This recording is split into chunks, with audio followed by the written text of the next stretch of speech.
sesi ngobrol seputar seni. Oke, kali ini bersama Mbak Pujiani. Bu apa Mbak? Bode. Mbak Pujiani atau yang di kalangan konco-konco pedalangan lebih dikenal sebagai Mbak Pujiani Triplek dulu. Terus saiki ora maksudnya. Saiki ora triplek meneh. Oh, kan salah mengartikannya triplek ora kok teges tipis nuki ora. Oh, gimana? Kurang pengalaman. Oh, pengalaman. Tripleknya tri kan telu. Tri telu. Heeh, plek ki terkapar. Oh. Dadi nek rong ping telu ki ora gletak lho maksudnya ki ngono. Ora pengalaman. Dadi tahan banting ya. Urip telu gletak. Oke, Mbak Pujiani ini seorang seniman juga seorang dosen sekaligus pembantu direktur 3 di Akademi Seni Mangkunegaran. Dan di Jogja, di ISI Jogja ya Pak ya? Iya. Di ISI Jogja sebagai apa istilahnya tadi? Tenaga pengajar luar biasa di jurusan pendidikan seni pertunjukan ISI Jogja. ISI Yogyakarta. Ya. Dan kesenimanan beliau yang sampai sekarang masih beliau ditelateni ya Mas Indonesia. Gunah turun nang omah setahun no, corona no. Beliau juga seorang waranggono dari dalang kondang Bapak Ki Mantep Sudarsono. Ning Mbak Uci kita jarang-jarang ya setahun Mbak ya? Setahun. Ki Februari kempet ki Februari meneh. Setahun muput kalau diguling. Oke. Nah ini kesibukannya apa Mbak? Selain tidur di rumah.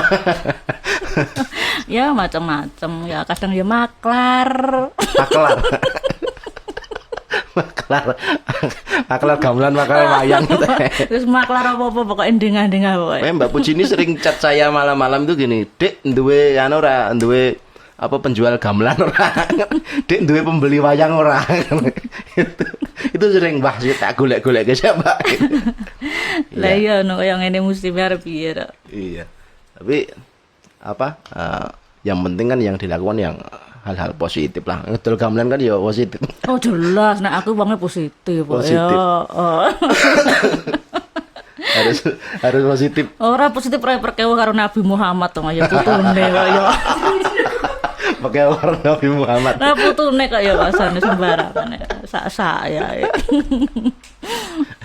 Terus apa putrane Mbak Puji ini yang Mas siapa sih Mbak Mas Kukuh itu sekarang di Kukuh di UNJ. UNJ ambil program S2 pendidikan seni. Oh, pendidikan seni. Ya. S1-nya juga seni dulu. Iya, pendidikan seni juga. Oh, pendidikan seni. Iya. Katanya mau ke Australia. Mas Kukuh ini. Mas Kukuh itu enggak. Nek Mas Kukuh ya dia apa ya fokus kuliahnya di sini. Intinya kan dia punya apa ya? Punya bakat seni yang kuat sehingga mungkin kalau di sini ruangannya lebih bebas untuk berkreasi, lebih banyak. Sementara yang ada rencana ke luar negeri itu kan adiknya. Si Deva. Iya. Karena kan dia nggak punya bakat seni, sementara dia lebih suka ke bisnis atau ilmu psikologi lah. Dia pengennya tahun ini mau mencoba daftar ke Australia gitu. Tapi ya nggak tahu, minta doanya lah Om, semoga nanti semoga Gusti ngejabai. Iya. Tapi gini Mbak, jenengan sebagai seorang pengajar kan, seorang pengajar menghadapi apa era kemajuan teknologi yang mengharuskan kita untuk mengajar melalui jaringan, mengajar di dalam jaringan itu kesulitannya nggak? Kesulitannya bisa teratasi apa enggak? Nek kesulitannya pasti sulit, tapi kan bisa teratasi nggak dengan adanya apa kemajuan teknologi? Ada yang pakai apa namanya Google Meet, ada yang pakai apa? Liannya apa? Zoom, pakai Zoom. Itu gimana? Padahal yang diajarkan praktek kan itu kan? Iya sangat susah sekali itu untuk namanya mengajar praktek online. Sedangkan kita mengajar tatap muka saja, mahasiswa posisinya seandainya kurang benar, kita pegang, kita benahi saja belum tentu dia bisa melaksanakan dengan baik. Sementara kalau dengan online dia hanya melihat tayangan yang kadang-kadang ada kendala di jaringan yang tidak bisa nggak bisa maksimal di dalam penayangan. Ya pasti kendala itu ada. Terus untuk mengatasi itu, setelah saya mengajar biasanya saya bikin video materi yang diberikan itu, saya bikin video, nanti saya kirim ke grup kayak gitu. Jadi didobeli. Ya, double. Dan itu pun masih ada ada kendala juga, karena memang benar-benar mahasiswanya kan tidak semua latar belakangnya dari tari. Ada yang dari SMA yang belum pernah mengenal tari, bahkan yang dari luar Jawa, dari Papua, dari Medan, itu kan banyak sekali. Mereka bahkan belum pernah melihat tari Jawa itu kayak apa. Lah, kalau sudah kayak gitu kan kita benar-benar susah. Jadi ketika mengajar itu kadang satu hari yang durasi waktunya itu antara 4 jam. Itu kita hanya bisa menyampaikan satu materi kecil, satu motif, contohnya Srisek dan Sindet atau kayak gitu. Nanti pertemuan berikutnya paling kita satu motif, sekarang apa, cuma kayak gitu. Dan itu pun kita capek karena kita harus mengulang, memberi contoh 1 kali belum bisa, harus 2 kali belum bisa, 3 kali belum bisa. Habis itu sampai 5 kali, terus saya suruh mencoba itu kan otomatis kan satu-satu. Saya mengamati satu-satu untuk menyalakan kamera mereka satu-satu, mengamati satu-satu, kemudian kita mengoreksi. Kamu kurang begini, kamu kurang begini. Padahal mahasiswanya kan banyak. Jadi ketika habis mengajar itu kan ya capeknya setengah mati gitu loh. Karena kan kita mengoreksi, nggak mungkin kita hanya ngomong tuh kan, nggak mungkin. Pasti kita harus berdiri memberi contoh, bar kuwi lungguh neh, kok ganti tangane ngene ngadeg meneh.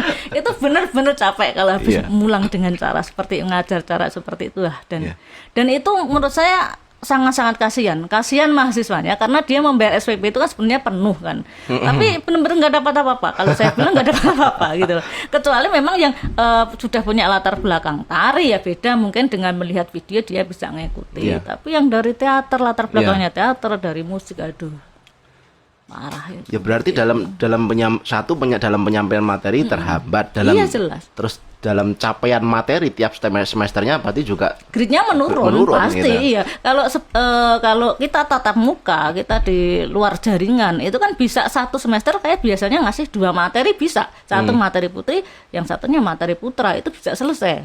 Untuk 2 materi dalam satu semester. Tapi untuk ini satu materi saja nggak nyampe kita. Benar-benar nggak nyampe, paling 25% dari satu materi saja kira-kira sudah alhamdulillah. Jadi saya hanya memberi benar-benar teknik-teknik dasar tari Surakarta itu seperti apa, pentangannya kalau Surakarta seperti apa, cara ukulnya hanya seperti itu. Kita nggak bisa ngasih materi tari bentuk secara full, nggak bisa. Ya, apalagi itu di jurusannya pendidikan ya itu ya. Pendidikan berarti kan akhirnya nanti capaiannya jadi seorang guru seni kan? Guru seni artinya mereka juga punya punya capaian untuk bisa menyalurkan materi ke siswanya nantinya, memberikan materi ke siswanya. Ya meskipun tuntutan kita nggak mungkin ya seperti yang di jurusan seni murni, nggak mungkin kita tidak menuntut mereka seperti yang jurusan tari. Kita tidak menuntut bagus, tapi kan kita harus menuntut mereka benar gitu loh, karena dia sebagai guru yang nantinya dia akan mentransfer ilmunya, mentransfer pengetahuannya kepada murid gitu loh. Itu makanya kita juga ya benar-benar susah. Makanya kadang itu mengajarnya itu 1 hari, jadwalnya 1 hari, tapi kadang itu saya sampai jam 12 malam sampai jam 1 malam itu masih ada yang konsultasi. Jadi dia di rumah mencoba, kemudian di video, habis itu dikirimkan ke saya minta koreksi, karena tadi ketika di dalam ruang kelas itu kan jaringan putus-putus, nggak bisa akhirnya kayak gitu. Akhirnya kadang jam kerja itu sampai malam kita untuk mengoreksi satu-satu, ya Allah gitu. Aku terus hitungannya piye gue. Dari borongan hitungannya cuma 4 SKS itu jadi borongan. Ini saya nggak kenal jam, nggak kenal apa. Tapi karena saya ya urusannya dengan kemanusiaan, ya saya membayangkan anak saya sendiri kalau sampai sekolah larang-larang orang ndak opo-opo kan, saya mikirnya gitu. Akhirnya ya udahlah sampai jam 1 malam ya oke lah, nggak apa-apa kan gitu. Longgar saja. Waduh. Ikhlas ibadah. Memang kan niat saya kan namanya saya mengajar itu kan ibadah, karena kan profesi utama saya bukan mengajar, itu saja. Jadi saya mikirnya ringan, nggak terbebani dengan ini. Terbebaninya karena kalau ini malah justru materi nggak sampai, saya beban gitu loh, nggak berhasil saya beban. Justru apa? Profesi utamanya bukan mengajar berarti ya? Enggak barang. Barang itu sebenarnya itu. Barang tapi sambene mulang lho apik to. Biasanya kan mulang sambene barang. Ki malah kuali. Iki nek rasane manampuh ra enek ngene iki. Pelaku seni nek rampuh ra enek. Iya, mulang neng dindi kan sifatnya dharma saja. Dharma ya. Dharma. Ya karena arep sedekah duit yo ora gablek arep apa to. Duwene yo ngelmu yo wis ta, ngantek jam 1 bengi ya ora apa-apa, ngantek jam 12 ya ora apa-apa. Witeke. Iya. Ngono kuwi. Dan saya pernah mendengar cerita dari Mbak Puji bahwa tulisan S2-nya Mbak Puji itu tentang Bu Yati Pesek. Kenapa dulu memilih Bu Yati Pesek sebagai objek gitu, Mbak? Ya karena saya melihat sosok seperti beliau ini sangat jarang ada, maksudnya begitu. Yang intinya secara skill dia maaf Bu Yati ya, beliau maaf Ibu maaf beliau kan di atas rata-rata secara skill yang maksudnya di atas rata-rata segini kan jarang orang yang menguasai beberapa bidang itu kan jarang. Bu Yati kan awalnya beliau pemain wayang orang terus merambah ke seni lawak itu terus akhirnya juga ke sinden kayak gitu terus acting. Jadi memang bidang beliau yang dikuasai itu sangat luar biasa dan tidak semua orang mampu. Itu yang pertama secara skill. Yang kedua saya melihat dari sisi popularitas beliau. Sangat jarang sekali seniman perempuan ya, terutama seniman tradisi Jawa, seorang perempuan yang bisa mempertahankan eksistensinya sampai di usia bisa dikatakan usia lanjut 60-an itu sudah untuk ukuran seniman perempuan sudah sangat susah gitu loh untuk mempertahankan ini. Tapi kenyataannya Bu Yati masih hebat di usia itu. Sekarang berarti umur berapa itu Bu Yati? Sekitar 70-an. Bu Yati itu kelahiran 52. Oh, 52 berarti berapa? 48 68. Wah, kan sudah lumayan. Berarti beliau itu kan mulai berkesenian sejak umur 15 tahun. Beliau ditinggal kedua orang tuanya itu umur 12 tahun. Jadi jadi yatim piatu umur 12 tahun. Terus setelah itu beliau sudah hidup dari mengembara dari topong ke topong. Jadi beliau kesenimanannya itu memang benar-benar matang di panggung karena pada saat dulu kan topeng itu kan tiap malam main, main. Dan di situ ada kompetisi hubungannya dengan HR yang mereka terima. Kalau memang perannya malam itu bagus ya pasti HR-nya kayak gitu ya pasti itu secara tidak langsung itu kan motivasi untuk belajar. Motivasinya pekerja seni kayak gitu. Aku nek sambatan krungu sambatan terus ngeluh sirah mau nih sore semangat arep mangkat piye semangat bareng tekan nggone krungu nek sambatan wah sedih ra ngeluh sak langsung aku. Nek ora mulih matur nuwun gitu. Tapi dalam penjenengan mau mengorek tentang mencari informasi tentang Bu Yati Pesek. Itu memang ada kesulitan enggak karena kan secara beliau juga public figure, dia juga wong kondang lah gampangnya.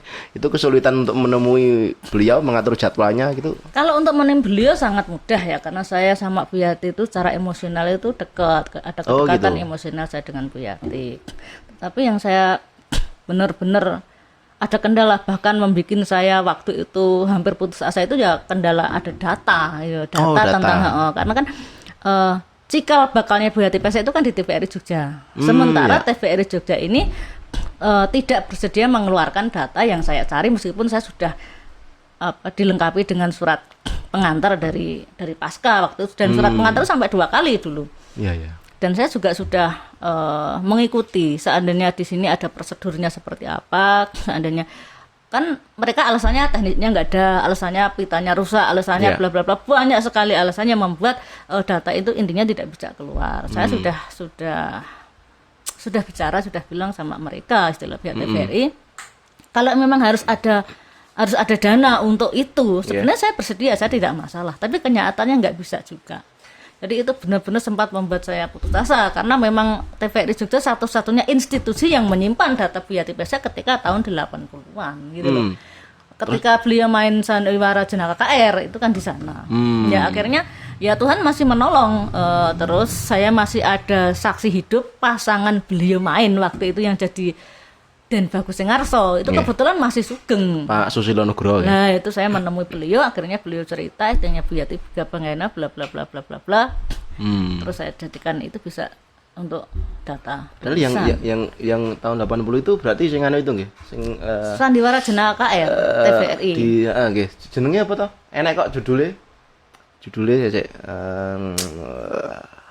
yang ada Den Bagus Singarso Sronto itu kan. Wih, itu yang tahun nek itu sudah tahun kekinian, itu Oh, sudah iya, tahun iya. 9 yang Den Bagus Singarso itu 97, 96, 97. Kalau yang pertama itu kan tahun Sebelum 80. itu berarti? Iya. Jadi Bu Yati Pesek itu keluar dari Tobong itu tahun 79. Itu keluar dari Tobong, dari Siswa Budaya. Terus tahun 80 Bu Yati masuk di Sandiwara Jenaka KR TVRI Jogja. Jadi pertama kali beliau istilahnya berkenalan bersentuhan dengan seni media itu tahun 80 itu. Terus habis itu tahun 82 beliau main sebagai pemain figuran di sebuah film Pak itu loh. Siapa salah saya lupa. Apa Tio namanya? Jarot, Oh, Bapak Pak Tio Jarot. Terus tahun 84 beliau main itu Pak Slamet Raharjo. Oh, sama Kakaknya, Iya. kakaknya judul filmnya Rumahku Langitku. Rumahku Langitku. Nah itu yang punya dokumentasinya kan di yang Pak Tio Jarot itu di TVRI Jakarta waktu itu. Terus saya melacak sampai TVRI Jakarta ya setengah mati karena memang itu sudah datanya benar-benar sudah tidak ada kalau di TVRI. Memang TVRI Jakarta tidak membuat, memang kenyataan tidak ada di sana. Itu. Terus Tuhan juga masih menolong saya karena masih ada informasi yang mengharuskan saya datang ke perpustakaan film nasional waktu itu. Itu saya melacak filmnya Bu Yati yang Langitku Rumahku, alhamdulillah masih ada. dapat. Nah, satu itu yang saya jadikan untuk analisis actingnya Bu Yati. Beliau termasuk pemain karakter sebenarnya. Iya. Ya, pemain karakter. Jadi memang apa ya? Ya ketika perannya itu seperti apa yang beliau alami ya oke gitu. Tapi untuk yang melenceng dari kepribadian beliau ya maksudnya nggak pernah main di itu, belum pernah main di itu. Artinya ketika seorang aktor itu sudah mempunyai karakter sendiri, bukan aktor yang mencari film, tapi film yang nyari aktornya. Iya. Tuh, angel loh kuwi. Lah iya ngono Cetak kuwi. seniman ngono kuwi angel. Kuwi. Biasanya kan golek-golek, Iya. aktornya golek-golek. Aku pengen dadi iki, ingin golek film gitu. Iki ora film yang mencari dia. Dan lumayan susah juga itu untuk ya paling susah ya saya mencari data tentang actingnya beliau. Nek masalah lawaknya kan banyak sekali. Saya mulai tahun 2000 kan sudah satu panggung dengan Bu Yati ketika ikut Pak Anom. Jadi kan banyak data. Saya sampai hafal lawakannya Bu Yati itu kayak gini kata-kata kalimatnya yang beliau biasa ucapan itu saya sudah hafal itu loh. Jadi kalau untuk lawaknya sih nggak begitu. Yang Banyolan Blangkonan itu sudah. Sebenarnya Bu Yati nggak Blangkonan beliau nggak Blangkonan, lawaknya modelnya bukan Blangkonan. Oh, iya. Dia improv. Oh maaf Bu Yati, dia lagi beliau Bu Yati bukan Blangkonan, benar-benar improv sama Pak Dimarwoto itu improv. Iya. Tapi kebiasaan mengucapkan sebuah kata itu kan sudah menjadi ciri juga kan, Iya, gitu ciri-ciri. Seperti Pak Dimarwoto biasanya cangkemmu ya misalnya seperti itu kan, Iya. itu ceritanya Pak Dewarto kayak Iya, gitu. Itu sudah seperti begitu juga dengan Bu Yati. Jadi saya sudah hafal dengan kalimat-kalimatnya beliau waktu itu. Karena lama banget di satu panggung itu lama banget. Iya, dan bahkan sampai era tahun 2000-an kan juga 2000-an kan juga beliau masih juga nampak di layar kaca. Di layar lebar, film layar lebar pun kan juga ada. Walaupun cuma keluar 3-4 scene kan juga keluar. Oh Bu Yati Pesek itu lama, populernya lama. Jadi beliau itu mulai meredup itu tahun 2005. Itu baru mulai berkurang lah, job itu mulai berkurang tahun 2005. Tapi sebelum itu puncaknya beliau di tahun 90-an. Jadi pas beliau jadi bintang iklan itu 97, itu puncak 98 itu puncaknya beliau. Antara 97 98 itu puncaknya beliau. Jadi bintang iklan. Apa tuh kemarin aku lali. Sing karo Pak Dimarwoto itu. Oh iya juga. Lah, Aku ora ngerti itu. 90-an aku sik bocah. Tahun 90-an itu puncaknya beliau. Terus tahun 2000 itu ngeder-ngedere di wayang. Itu wayang kan Iya. Pak Anom Suroto kan itu mulai tahun 2000 lah. Terus mulai sampai 2005 ini masih eksis lah, mulai dari semenjak 2006 ke sini sudah mulai. Ya masih di panggung tapi sudah mulai enggak sepadat yang Nggih. waktu ini gitu loh. Ya tapi kan artinya kalau sampai tahun 2010-an ke sini beliau masih nampak di layar kaca kan memang karena memang benar-benar seniman yang diperhitungkan gitu. Ya makanya saya benar-benar pengen tahu terus bagaimana sih proses kesenian beliau kok sampai bisa seeksis itu sampai di masa benar-benar masa di usia senja masih bisa diterima oleh masyarakat. Tapi ternyata memang ada 5 faktor yang saya temukan di dalam penelitian Buyati Pesek, terutama pertama itu tadi skill di atas rata-rata. Multi basic kesenian ya. Ya, itu di atas rata-rata. Terus yang kedua, beliau punya ciri fisik yang peseknya itu loh. Beliau pinter, Buyati Pesek itu pinter. Beliau memanfaatkan kekurangan menjadi kelebihan. Ya. Jadi memang secara tidak langsung beliau mengeksploitasi kekurangannya untuk sebuah popularitas. Jadi setiap kali manggung pasti sengaja atau tidak sengaja pesek ini pasti keluar, kata-kata itu pasti keluar gitu.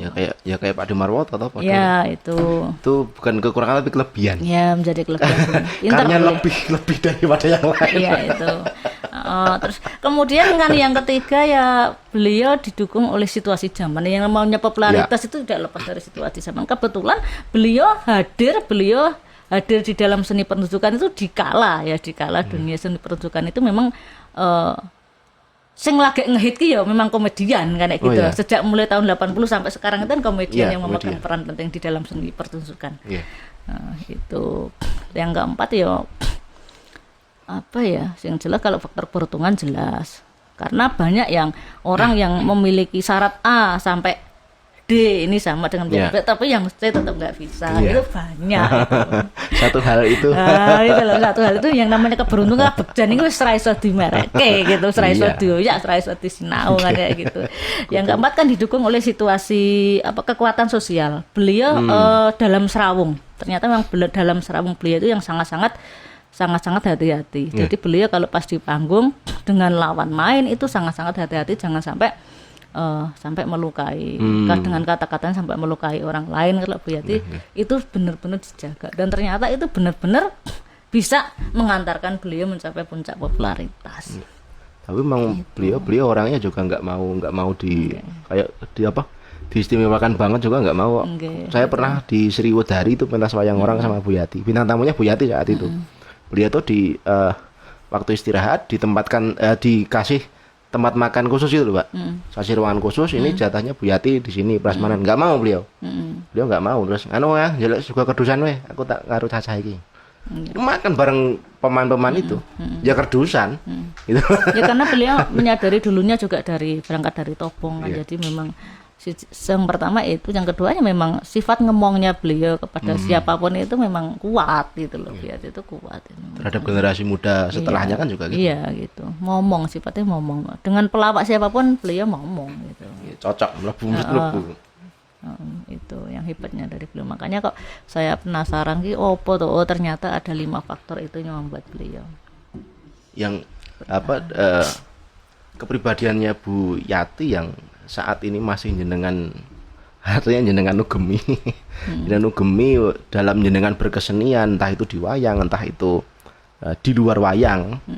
Ya ketika jenengan sebagai penari itu ya apa Mbak yang spirit yang bisa jenengan ambil dari Bu Yati yang menjadikan spirit jenengan apa? Beliau kalau di panggung itu benar-benar total ya. Beliau itu total. Istilahnya kalau menari beliau pendekatannya bukan pendekatan kognitif seperti kita kalangan akademik 1, 2 ngapalin bariki enggak. Kalau beliau kan pendekatannya emosi. Apa yang dia rasakan ya itu yang dia keluarkan, entah itu melalui kata-kata, entah melalui gerak, entah melalui suara. Beliau seperti itu. Kalau untuk konsep yang paling saya suka itu konsep tentang olah vokalnya beliau. Beliau untuk saat ini memang suaranya kan sudah tidak seistimewa dulu mestinya kan kayak gitu. Tapi ibarat wayang cak-cakane itu yang saya suka. Beliau bisa membedakan nek endi to nek jenenge karakter tembang sing lagi susah ki kudu ngene, nek lagi seneng ki kudu ngene. Beliau bisa membedakan wiletan-wiletan kayak gitu. Padahal untuk generasi sekarang sing diagol-agolke wong nek nembangi mesti sing dimunculke kan gergele, sing berlebihan, sing gini, cengkoke sing sampai gini. Padahal kalau kita pikir ora kabeh tembangnya membutuhkan cengkok sing berlebihan ngono kuwi. Kan semua tergantung karo karakter tembangnya, karakter gendinge. Ya. Nah, itu mungkin yang untuk teman-teman adik-adik yang zaman sekarang itu kurang diperhatikan seperti ya gitu loh. Karena saya do pamer cengkok. Lah gitu loh. Jadi intinya untuk ekspresinya juga kan sekarang dengan dulu kan beda. Kalau dulu kan kita introvert ya, namanya orang Jawa sama dengan tariannya ya. Kita nggak mau menonjolkan diri. Jadi intinya ketika menyuarakan yang keluar ini adalah suara yang berenergi, yang membawa aura, bukan pamer pengen dingerteni panggung terus gue cengkok sing ngene ditambah dengan apa ya namanya solah iki jenenge apa? Gestur sing terlalu berlebihan. Kalau anak-anak zaman sekarang kan kayak gitu. Nah kayak gitu. Oke lho kuwi. Kuwadang ngantek biyo ngantek senyawang ngantek isin biyo sesama perempuan kadang ada sampai yang berlebihan sampai kita malu. Astagfirullahaladzim itu jane sadar apa ora apa karepe dhewe apa dudu kadang sampai kayak gitu.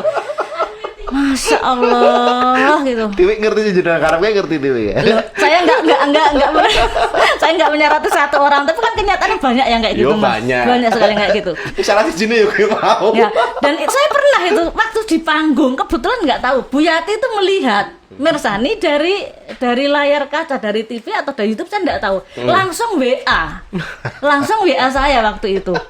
Langsung WA saya. Kok dadi koyo ngono kan gitu. Lah terus lah pripun Bu? Kula nggih mboten ngertos. Lah piye anu kok sing didol gur koyo ngono tok lah. Namanya zaman sekarang Bu mungkin tuntutan zaman saya kayak gitu tak bisa komentarnya. Iya, itu tadi. Parah gitu. Ya kadang overnya kebacot gitu loh. Overnya kebacot itu sampai bahkan mungkin tidak hanya dalam bersuara, entah itu dalam berbusana, entah dalam itu rias, itu penampilan bener-bener di luar. Itu apa ya? Di berbagai kalau konsep pejawen kan mestinya enggak kayak gitu gitu. Maksudnya kan kayak gitu. Kadang saya malah isin lah. Aduh ya Allah sampai kayak gini aku. Enek udah negarane nek Jawa ki. Kalau kita orang yang maaf ya, kita mungkin sedikit agak sombong sedikit. Maksudnya kan kita terbiasa belajar apa ya?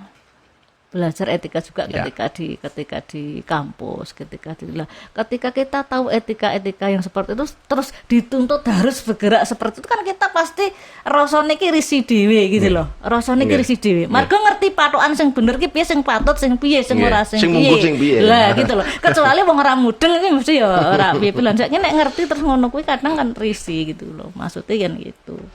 Ya ini tidak maksudnya tidak menyindir si Asih Benda. Ini kan fenomena yang terjadi di sekarang itu kan memang seperti itu. Dan nggak hanya 1-2 orang. Ya kan mungkin karena apa keperluannya kan entertain lah. Nah saya ya itu tadi orang-orang sing seneng kayak ngono kuwi diladeni kan gitu. Tapi sebenarnya kalau si orang ini si pelaku seni ini tadi paham tentang teori seni pertunjukan, saya pikir mah tidak seperti itu. Kalau paham, kalau nggak paham. Nah, makanya mestinya kalau paham seni pertunjukan, saya pikir malah tidak seperti itu. Karena untuk menarik perhatian penonton sebenarnya kan ada teori yang sudah jelas-jelas. Ya kita kaitkan dengan teorinya Pak Teguh Sri Mulat saja. Kalau Pak Teguh kan istilahnya kan lawak ya. Aneh itu lucu itu aneh. Aneh itu kan artinya yang tidak biasa. Ya artinya yang tidak biasa itu membuat penonton itu menjadi tertarik. Loh, itu kita hubungkan dengan teorinya Pak Lono yang dosen UGM, Dr. Lono itu juga beliau mengatakan bahwa sesuatu yang tidak biasa itu menjadi menarik. Loh, lah sebenarnya itu saja dibawa ke panggung kan sudah bisa. Iya. Loh, nek wong ngerti teorinya kan sebenarnya iso ngono kuwi rasa dadak pecicilan gulung kume ngayang-ngayang turut nggon panggung gitu loh maksudnya. Artinya yang jenengan maksudkan sebagai apa tidak biasa itu kan tidak harus sampai seperti itu kan.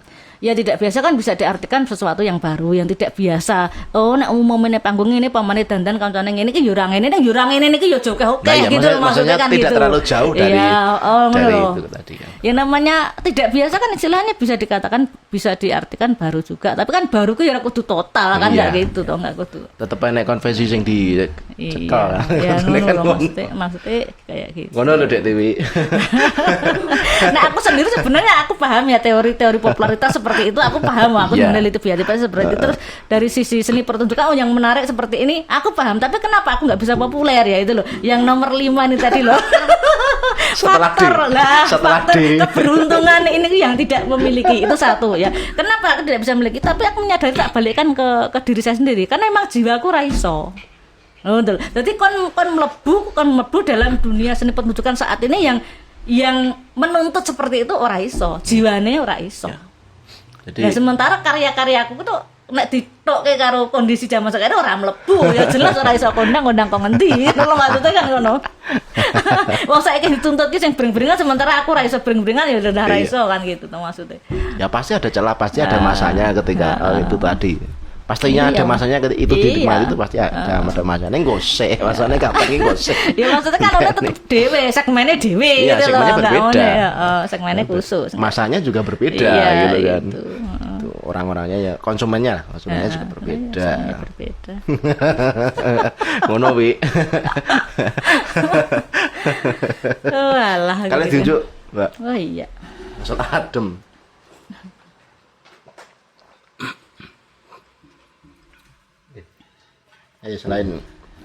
Selain penari dan juga sinden, terus juga pengajar sebagai guru kesenian, Mbak Puji ini juga seorang ibu dari 3 anak, dari 3 anak yang di masa pandemi ini nuwun sewu kabeh ya kena imbasnya, Mbak. Jelas itu.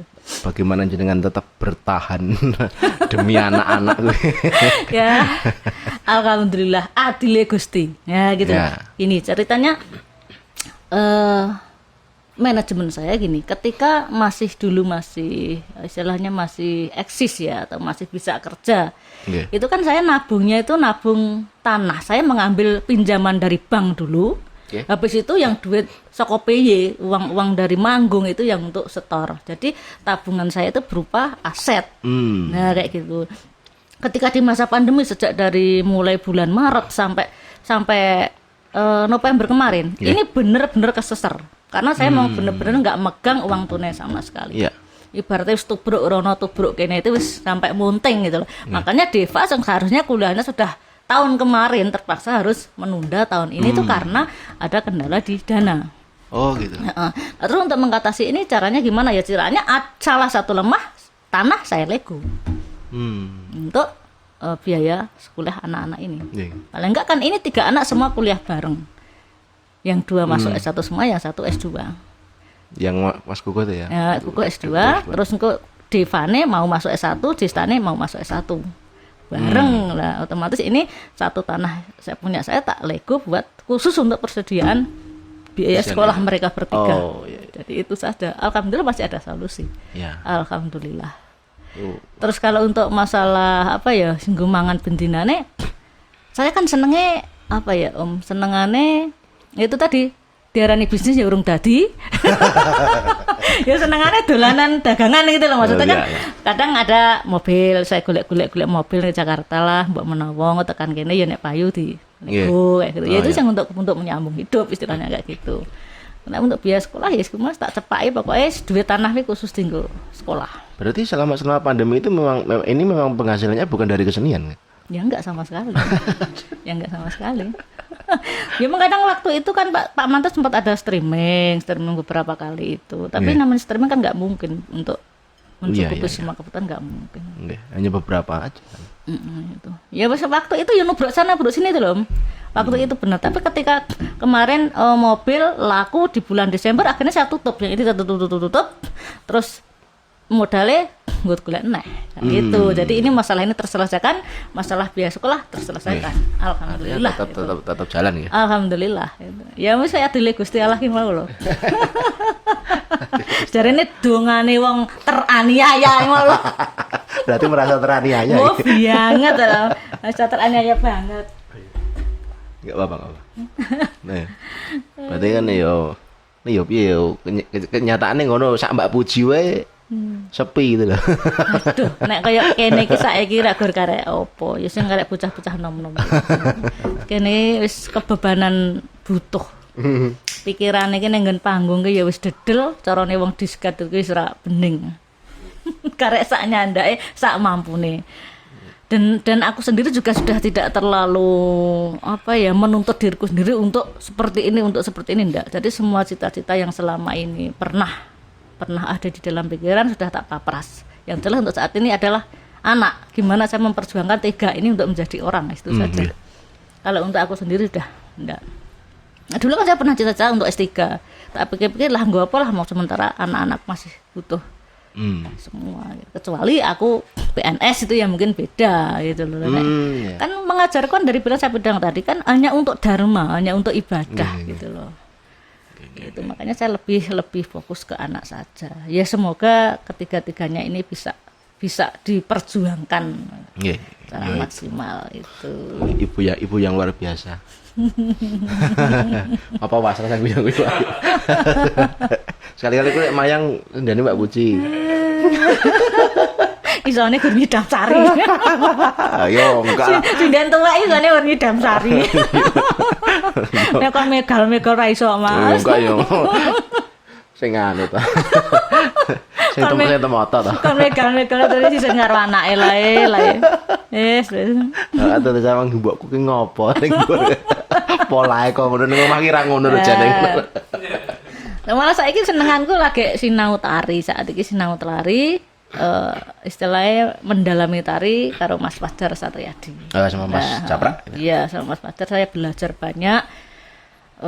Saya sering ngobrol sama beliau, sering juga keluar untuk pendekatan alam, itu dalam rangka ya untuk mendalami tari yang selama ini saya anggap terabaikan karena saya fokus di panggung. Tapi dulu S1-nya kan tari jenengan? Tari, S2-nya juga tari. Oh, S2-nya juga tari? Tari. Oh, iya. Kasihan tari. Wah, apa lho kuwi? Akhirnya S1-nya tari, tapi kadang aku juga sampai 3 kali berturut-turut saya diserai untuk menjadi juri Festival Karawitan di Kabupaten Pacitan. Itu kadang aku mikir, iki po salah, po ora, po memang keberuntunganku, kadang pikiran itu banyak sekali pertanyaan. Kok ya aku ya sementara sing S2 Karawitan saja banyak. Ngopo kok aku gitu loh, kadang itu sampai kayak gitu. Tapi ya namanya kesempatan ya alhamdulillah, dan selama 3 tahun berturut-turut itu nggak pernah ada komplain. Nggak pernah ada komplain kok. Keputusanku diberontak enggak ada. Artinya kan jenengan juga mumpuni di bidang itu. Ya kalau bagianku kebetulan ya vokal, bagian ngunsindinan vokal. Jadi kan tim jurinya ada 3 kan kita sudah bagi. Yang pertama bagian secara keseluruhan garap secara keseluruhan si A, nanti bagian kendang si B, bagian vokal kebetulan jenengan diserah ke aku kayak gitu. Ya yo itu sih rada motor. Kayak gitu. Tapi nek secara jenengan mau nilai tabuhan kan yo jane ya bisa kan harusnya. Iya nek mung ketawa ngono ya iso ya. Paladrang ngono ya iso. Dulu di S1 kan berarti ada materi karawitan tari Pak Arus Diantoro. Zaman semono aku karawitan tari apik dhewe lho masakane. Pak Toro. Aduh, matur nuwun Pak Rusdiantoro, ya Allah. Tiwi iki batasane dosane. Gara-gara njaluk notasi. Njaluk notasi gitu seneni malah. Lah kok iso? Kowe bisa maca notasi lho. Saya bisa baca notasi ngono. Notasi apa tembang? Notasi tembang terus itu kan diajarkannya kan cuma rungon aja kan. Ya ngerti aku iki dosane sapa. Parah. Karena apa? Yang beliau ajar selama ini yang angkatan lawas itu banyak sing akhirnya melayu privat neng nggon aku gitu loh. Oh iya. Privat itu mereka pada privat karena dia butuh merasa sudah ahli madya seni kok nyatanya pocong ya raiso akhirnya privat. Kasihan ini akhirnya setiap sampai sekarang masih ada yang ada sosok Karangpandan yang guna aku kudu arep ajar dan nang kula arep ajar gitu banyak kayak gitu. Kok berikutnya Tiwi Mbak. Tiwi di garap. Karena ternyata tenan biyen ketika kuliah ki memang kupingan. Iya. Ya itu kupingan. Ini kupinganmu nilainya apa tadi? Orang apa ya? Karena apa? Karena kurang good looking. Orang sampe ngono. Orang balen iki nek bahasane wis beda. Wis tak serempetke nggon liya bareng apa balene. Oke. Tapi selama kurun waktu berapa? 1 tahun ya. 1 tahun selama pandemi, ketika tidak ada job yang berkaitan dengan senian, itu jenengan kegiatan berkeseniannya itu di mana, Mbak? Atau mungkin ikut latihan-latihan di mana? Ya cuma ikut pelatihan karo Mas Fajar atau cuma itu. Sama ngeles itu tadi, ngeles di rumah. Itu ngeles vokal itu. Jadi kan tetap gerak terus kan ya. Tapi untuk bukan mengatasi ya, untuk menyikapi masalah pandemi ini kan saya maksudnya rileks aja. Jadi segala sesuatu itu pasti tak pikir sebenarnya apa sih hikmahnya kok Gusti Allah ngei peristiwa iki. Lah pasti seperti itu. Jadi saya mikirnya, oh iya ternyata saya harus begini, ternyata harus begini. Mungkin juga selama ini mungkin saya kurang sedekah sehingga dikei pasokan ngene iki, tapi kok ya mongko ya kabeh kok ora aku tok.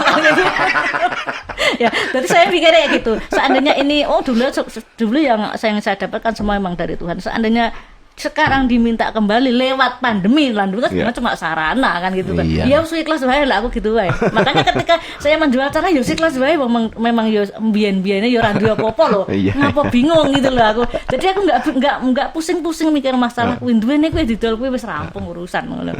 Jadi gak ora metenteng lek getuni donya ngono maksudnya kan gitu toh. Nek jarane Mas Dobleh iki piye? Kehidupannya berbalik 360 derajat. Jadi saka randuwe dadi balik randuwe meneh. Ya benar memang gitu loh. Kita kalau pikir ke belakang ya aku dewi lho maksudnya aku biyen merantau nang Solo ketika tahun 90 ki nggawa apa kan gitu loh wong jenenge jaman semono ning SMKI yo ora gablek apa-apa wong tua kondisi ora enek. SMKI juga ya? SMKI mulai dari 90 kan di SMKI. Ibaratnya jaman semono mangan wae ora tau wareg jaman sakmono. Kenyataane yo lewat vokal akhirnya meskipun sebenarnya awalnya mula kan sebenarnya aku nggak seneng profesi sinden, awalnya memang nggak suka gitu loh. Jadi karena ini kenapa harus dijalani ya kebentur faktor ekonomi memang iya. Kan dulu tahun 95 saya jatuh, kaki saya patah. Ya. Sementara kondisi orang tua wis ora eneng apa-apa, sing dinggo ragat wae wis ora eneng, wis sampai dolan apa-apa. Sementara aku cek pengen kuliah gitu loh. Lah terus aku mikir apa ya sing iso supaya tak lakoni supaya aku bisa bertahan bisa tetap kuliah. Akhirnya wis nemoni kanca ngomong nalika kuwi karo Bambang Sigit Medion. Mas nek kanca-kanca enek sing enek sing kepepet sinden, aku gelem. Ning iso aku lagi capek gunung karo Kutut Manggung. Ya gitu. Waktu itu bener. Karena memang waktu itu saya privat sama Bupatmi. Guru saya pertama kali kan Bupatmi. Itu waktu itu saya dapat materinya baru Caping Gunung dan Kutut Manggung ya pada waktu itu bener-bener lagi ngebumi 2 lagu itu. Akhirnya tenan Mas Bambang Sigit itu kalau presiden tidak nang Medion 2 hari. Entasnya 2 dino berturut-turut. Masih ingat bener dibayar 110 Waktu itu orang bengi 110 pas senenge ra lolos kena digurep kan kayak gitu loh. Terus bar kuwi langsung dijak liyane, akhirnya terus kanca-kanca pedalangan isi, akhirnya terus merembet akhirnya Pak Joko Rianto, Pak Bono lah ketemu Pak Bono, digombleng karo Pak Bono ki entek-entekan masalah belajar titilaras. Jadi belajar titilaras kuwi sama Pak Joko Rianto sama Pak Bono. Itu wis bener-bener. Nanti nek arep bengi wayangan jam 3 apa jam 1 tidak latihan. Nek pada sore wayangan bengi bar arene acara jam 09.00 mesti jak nang kampus. Ngopo? Dolanan lagu-lagune beliau. Kadang direkam. Itu zaman semono wong aku Purnomo Kendang waktu itu terus karo Gatot Purnomo kuwi terus karo bapak iku kok waktu itu jadi wong telu wong papat karo Pak Bono habis bar gaya rekaman nyanggone gudeg margoyudan mangan. Nah, itu wis dulu wis kayak ngono kuwi gitu loh. Jadi lah bar kuwi lagi gudeg margoyudan wis cakar ngene. Legendaris. Oh bener itu habis anggar wis bar rekaman gaya lagu wis mesti mlayune nang margoyudan wis pesen gudeg mangan sawarke Pak Bono. Itu loh. Lah bar kuwi lagi kenal ditarik karo Irwan Jeporo dia jurusan Karawitan ya gitu. Dijak nderek Jokedan waktu itu. Oh, iya. Tapi aku nggak bertahan lama di sana. Intinya nggak kuat lah dengan situasinya, saya nggak kuat. Dengan manajemennya atau? Ya mungkin dengan karakter beliau ya. Oh. Mungkin ya saya nggak bisa gitu. Ya, Sampai paling-paling cuma 4 kali atau 5 kali saya sudah nggak kuat. Terus akhirnya ikut Mas Kliwir. Oh, terus karena Mas Kliwir itu proses kira-kira 1 tahun. Wong mulai belajar sinden, mulai patah ini kan 98. Terus belajar mulai manggung belajar ini tahun 99. Jadi kira-kira ikut Mas Kliwir ya hanya satu tahunan. Itu terus tanggal 11 Februari 2000 terus ditarik rekrut Pak Anom. Oh, Pak Anom sudah. Nah, itu jadi tahun 11 Februari 2000 tahun 2000 ikut Pak Anom. Terus saya keluar dari Pak Anom tanggal 7 Agustus 2007. Musik apa nih? Wah, hafal loh Hafalannya luar Mas biasa. Ane. Pokoknya sesuatu yang menyakitkan itu udah hafal. Aku ora tau kelingan. Aku mangan burungnya lali lah. Lah wis kita bar tanggal 7 Agustus keluar ki mau terus September direkrut karo Mas Leng. Itu Oke. sampai tanggal 13 Januari 2009. Berarti berapa Wineng. tahun itu? Pirang tahun ya kuwi? Sampai 2009 ya kira-kira loro punjul ya. Wis serada suwe kuwi. Nah, tadi kuwi pas Aku kurang sasi biar. waktu itu Mas Leng pentas, saya ikut beliau terakhir itu pas pentas di Serang Banten. Serang Banten tanggal 13 Januari.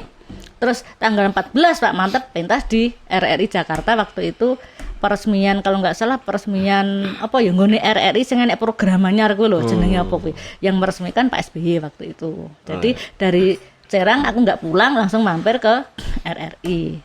Nah, terus karena saya sudah ikut Pak Mantep terus sama Mas Leng saya dilepas. Intinya kan gitu, dilepas sama Mas Leng. Terus sampai sekarang sama yang di Karangpandan itu. Berarti terlama sama Pak Mantep ini. Iya, cangkik ndableke cangkik ngesakne aku kayak. Nah, ditokne aku gak arep ngingoni anake opo. Ngesake. Aduh, gitu loh. Ya, melas tenan. Ya ora melas ya pasti. Ya ngakon ya Pak Mantep dawuh kan nggak mungkin karena suaraku apik ya ora nek ceritane ya mesti margo ngesake. Ya enggak gitu juga, Pak. Masa ya mata-mata membuka gue. Ngesake. Wes. Ora nek sing ngopeni anake oke ngono mungkin ya. Pak Mantep kan kemanusiaannya tinggi jadi mungkin alasannya itu. Iya. Gak besar. Wes, margo ngesake. Iya. Fawas barang kan ya ngono, Pak. Cahku kan ya ngono Fawas gue. Aku mesake dhek timbang garap apa tugas akhir es loro rara serene was podcast aku yang mesake aku. Oke. Ini rencana dalam waktu dekat napa nih? Aku kok kepengen gawe langendrian ya. Antrian. Pengen gawe langendrian tapi konsepnya setengah kontemporer. Jadi satu lakon, satu episode saja, tapi personilnya cukup 3 orang atau 4 orang saja. Jadi satu orang berperan ganda. Penokohan hanya diungkapkan lewat gerak. Itu saja. Makanya itu aku minta tolong salah satunya mungkin jenengan. Oh iya. Ya sembuh, gua mulainya kapan pokoknya. Yang penting orang kayak biyen kan. Pokoknya aku sentuh inspirasi. Kemarin kan kebetulan tadi malam aku ke main ke tempat Ibu Hindang Sedap. Pun ini Karangpandan. Oh, Karangpandan. Sama Pak Fajar. Terus kebetulan disetel ke Langendrian ketika tahun 84. Langendriannya Pak Fajar. Langendrian kuwi ngendi kuwi? Sasana Mulya. Oh, Sasana Mulya. Waktu itu masih di tangannya Pak Gendon Humardani. Oh iya. Bener-bener sangat luar biasa hebatnya kayak gitu. Biyuh gitu sampai Yang apa Langendriannya? Aronggola gugur. Oh, Ranggola Gugur yang di Sasana Mulya ya berarti ya. Sasana Mulya. Sing meh dinggo Mbok Sing Triti ya? akhirnya itu loh, akhirnya di Buat materi ajar itu kan? Bukan. dipentaskan Dipo Oh, Mas Dipo. untuk TA-nya Dipo. Oh, iya. Harapannya mirip seperti itu, tapi kan wis beda-beda ya beda personal tetap Iya, tetap rasanya beda. Estetiknya beda juga. jauh buang. Wah, rasanya ngeri. Melihat itu bener-bener merinding, bener. Itu kan saya diteliti sama Tiwi dulu. Terus karo dosennya ra entuk. Kabotan jadi. Padahal dia udah setengah jalan, Mbak. Udah setengah jalan wis mau apa? Wis mau karek kurang apa to kae? Mau karek kurang sithik itu ora aja iki ganti. Ceritane. Tapi nek datane itu kan karena nggak begitu, nek sing punya Sasana Mulia kan nggak begitu jelas soalnya. Iya, Karena kamera waktu itu ya sayang sekali seandainya bisa dilihat dengan jelas teknik-tekniknya gimana, Mbah. Luar biasa. Jadi kayak agak-agak kabur dikit, tapi kan masih nampak sih, tapi nek untuk gerak-gerak kecil kan nggak begitu. Nggak begitu terlihat. Nggak begitu kelihatan. Tapi itu nek untuk dokumen tahun segitu sih terselamatkan loh. Termasuk masih bisa terselamatkan. Iya, itu. Waktu itu vokalnya ada 4, vokal gerongnya itu kan pas waktu itu Pak Rustopo. Jadi saya benar-benar baru tahu suaranya Pak Rustopo ya baru tadi malam lewat itu. Pak Rustopo, Pak Prof Slamet Soekarno waktu itu, terus Pak Darsono. Yang satu kemarin siapa tuh? Lali itu vokalnya. Pokoknya enak papat. Terus sindenya ya Bu Endang Sedep itu sama Bu Windarti. Windarti 2 orang. Beliau. Itu anu toh sing minat jinggone lah Pak Narno. Pak Narno itu. Minat jenggone Pak Narno. Terus apa nih Ronggolawe ini Pak Sredek. Luar biasa, ternyata saya baru tahu juga Pak Sredek ya lewat video itu, ya Allah. Kala itu. Ngeri kok. Dulu kok penari-penari bisa sehebat-hebat itu loh, ya Allah. Rasanya loh, rasanya. Iya, rasanya. Dari eksoteri dan isoterinya itu ketok nan. Jadi apa ya? Mau nyawang tok ngono iki wis getih. Getih ora mung sekedar lupa glape obah. Ya makanya kan untuk saat ini sing tak sinau karo Mas Fajar kan olah rasa. Bukan olah fisik ya, bukan olah tubuh tapi olah rasanya. Dan itu kita lakukan jelas di luar, tidak mungkin dilakukan ning gone kampus. Iya. Jamnya sudah mungkin nyandak. Latihan tengah malam ning gunung ademen katisen, kepanasan ning laut wis.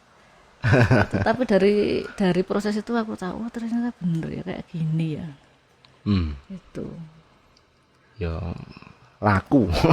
Terus untuk saat ini yang jelas pengen belajar lagi ya masalah koreografi nih gitu loh. Koreografi ini sama Pak Fajar sama Pak Daryo saya pengen banget belajar itu. Ya ngomong Pak Daryo masih sehat kan. Nggih. Ngaten Mbak Puji. Triplek. Mbak triplek. Tri gitu lu. Plek ingledak. Blak ngledak. Dadi nek urung ngledak. Iki mesti lek golek-golek mergo wis ora triplek meneh jan. Mulai kotak atik gatro. Loh itu kan nama pemberian beliau yang terhormat itu. Dulu kan Pak Anom Buyati Cak Kiron itu. Awalnya nama itu kan dikasih ketika pentas di Polres Malang. Nah, kebetulan dalangnya Pak Anom, bintang tamunya Buyati sama Cak Kiron. Itu nyerempet terus wawa kok kayak triplek akhirnya jadi populer itu.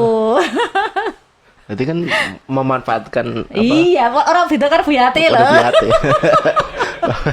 Ibu, berarti Buyati inspirasinya tenan iki. Lah beda karo Buyati loh, itu mak kemampuannya beda. Oh, yo ndak paling ndak jenengan yo iso nembang iso. Berarti sing guru nganu ki acting iki. Rong-rong lah aku mantoprak lho. Apik lho. Moyok. Rong-rong. Tahu tidak? Lah mbiyen kak tak jatri karo Dharma ora gelem. Rong-rong pas dadi Srek Uning ra ngono. Oh iya ta. Lah pas dari karo Dharma kae lho. Lah dulu waktu Pak Anom kan ya sering ketoprakan toh. Dulu pernah jadi panglilih pernah. Iya. Terus sing keri yo karo pas karo Yoyok kalau aku dadi Sri Uning kalau. Baru aja berarti. Ya urung suwe pas ulang tahunnya Asga tahun piro kae? 2 tahun ya lalu, 3 tahun ya lalu. Tinggal main film. Gue berikan gaya film pendek mas. Aktornya Mbak Puji. Sing perane Mban ngono ya. Ojo no. Ojo no. Oh, soalnya ngono kuwi cengenges-cengengesan perang jero ora iso ngawur. Ngaten, terima kasih Mbak Puji. Nggih, sami-sami. Rawuh mriki semoga ngobsesi hari ini dapat mengobsesi kita semua. Matur nuwun, Mbak Puji. Nggih. Sami-sami. Ngobsesi. Ngobrol seputar seni.